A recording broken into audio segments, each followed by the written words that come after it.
시청자 여러분 안녕하십니까. 1월 8일 뉴스와이 플러스 시작합니다. 첫 번째 소식입니다. 윤석열 대통령이 서울 용산구 한남동 관저를 떠나 제3의 장소로 도피했다는 주장이 확산되고 있습니다. 더불어민주당 안규백 의원은 오늘 KBS 라디오에서 윤 대통령이 이미 관저를 떠나 다른 장소에 있다는 제보를 받았다며 경찰이 대통령의 소재를 파악 중이라고 주장했습니다. 앞서 오동훈 공수처장은 여러 가능성을 고려하고 있다며 숨거나 도주했을 가능성도 포함된다고 말했습니다. 이에 대해 대통령실은 윤 대통령은 관저에 계신 것으로 전해 들었다며 도피설을 부인했습니다. 대구와 경북의 지방교부세 감소 규모가 총 4천억 원을 넘어섰다는 분석이 나왔습니다. 국회 예산결산특별위원회 소속 허영 더불어민주당 의원이 8일 행안부로부터 제출받은 자료 분석 결과를 공개했습니다. 지방교부세는 지자체가 재량껏 쓸 수 있는 가용재원에 해당되는데 이것이 줄어든다는 것은 지방정부가 할 수 있는 일이 줄어든다는 것을 뜻하고 있어 재정력이 약한 지자체의 경우는 더욱더 큰 영향을 미칠 수 있을 것으로 분석됩니다. 지방교부세 감액분은 경북이 3,497억 원으로 가장 많았습니다. 대구의 경우 682억 원이 감액된 것으로 나타났습니다. 삼성전자가 작년 4분기 연결 기준 잠정 영업 실적을 발표했습니다. 매출액은 75조 원으로 전년 동기 대비 10.65% 증가했으며 영업이익은 6조 5천억 원으로 130.5% 증가했습니다. 다만 직전 분기인 작년 3분기와 비교하면 영업이익은 29.19% 감소했습니다.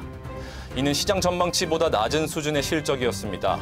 글로벌 경기 침체 장기화로 인한 전방 IT 수요 부진으로 삼성전자가 주력인 범용 메모리 수요가 예상보다 부진했던 영향이 큰 것으로 분석됐습니다. 또한 실적 버팀목 역할을 해온 디스플레이와 모바일 부문 실적도 수요 부진과 경제 심화 등에 다소 둔화한 것으로 예상됩니다.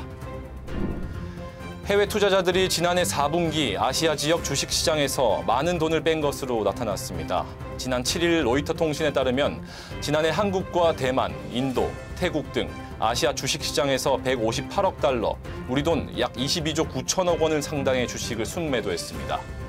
이는 지난 11월 5일 치러진 미국 대선에서 트럼프 당선인이 승리하며 보편적 관세 등 무역 정책이 아시아 지역 경제에 타격을 줄 수 있다는 우려가 투자자의 매도세를 촉발한 것으로 풀이됐습니다. 뿐만 아니라 달러화 강세, 미국의 관세 부과 가능성, 경제 정책의 불확실성 등이 주가 상승의 발목을 잡을 수 있다는 분석이 나오고 있습니다. 대구시립교향악단의 2025 신년음악회가 내달 10일 오후 7시 30분 대구 콘서트하우스 그랜드홀에서 펼쳐집니다. 백진현 음악감독 겸 상임지휘자가 이끄는 신년음악회는 대구시향의 양악과 경북 도립국악단의 국악이 어우러져 대구 경북의 상생과 화합, 행정통합을 기원하는 의미로 진행됩니다. 차이코프스키와 요한 슈트라우스 2세의 서양음악과 무대의 마지막 순서에 박범훈 작곡, 박창민 편곡의 사물놀이 협주곡 신모듬의 국악 향연이 펼쳐집니다. 전통과 현대를 넘나드는 새로운 음악 세계를 만날 수 있을 것으로 보이며 시민들의 관심을 끌고 있습니다. 1월 8일 뉴스와이 플러스 마칩니다. 시청해주신 여러분 고맙습니다.